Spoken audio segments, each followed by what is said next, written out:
Get ready, start.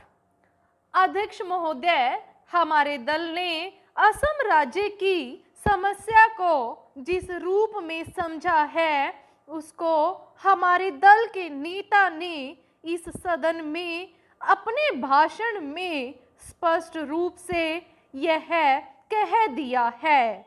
मैं फिर से इसी बात को दोहराना नहीं चाहता हूँ। मैं इस बात से पूरी तरह से सहमत हूँ कि यह समस्या एक गंभीर समस्या है और देश की एकता के लिए, देश की आर्थिक स्थिति के लिए यह एक कठिन समस्या बनी हुई है। कुछ दल इस समस्या को और भी बढ़ाना चाहते हैं, इसमें कोई शक नहीं है, लेकिन हमारा दल और हम लोग इस बात के खिलाफ हैं।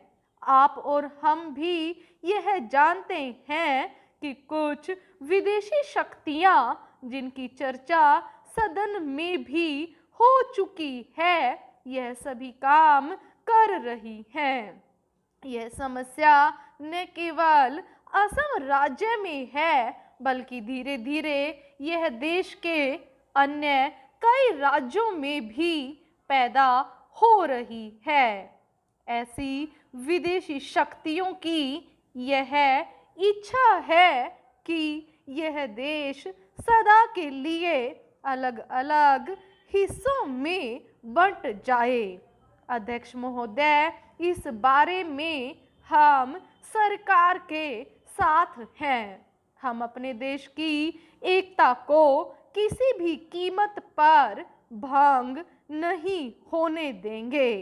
इस सब के बावजूद हमें यह जरूर सोचना चाहिए कि केंद्र सरकार ने ऐसे कौन से कदम उठाए हैं जिनसे असम राज्य की इस समस्या को सुलझाने में मदद मिली हो।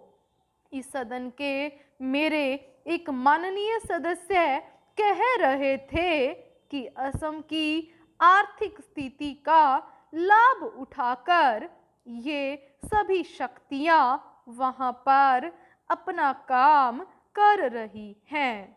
मैं भी इस बात से सहमत हूँ, लेकिन सरकार का भी तो कर्तव्य हो जाता है कि असम राज्य की आर्थिक स्थिति को जितना जल्दी हो सके सुधारा जाए, ताकि विदेशी शक्तियां वहां की गरीब जनता से अनुचित लाभ न उठा सकें। मुझे याद है, असम राज्य के मुख्यमंत्री जी ने बताया था कि असम राज्य के जो उन्नति के साधन हैं, वे बड़े पैमाने पर बाहर चले जाते हैं और इस ओर उन्होंने केंद्र सरकार का ध्यान भी आकर्षित किया था।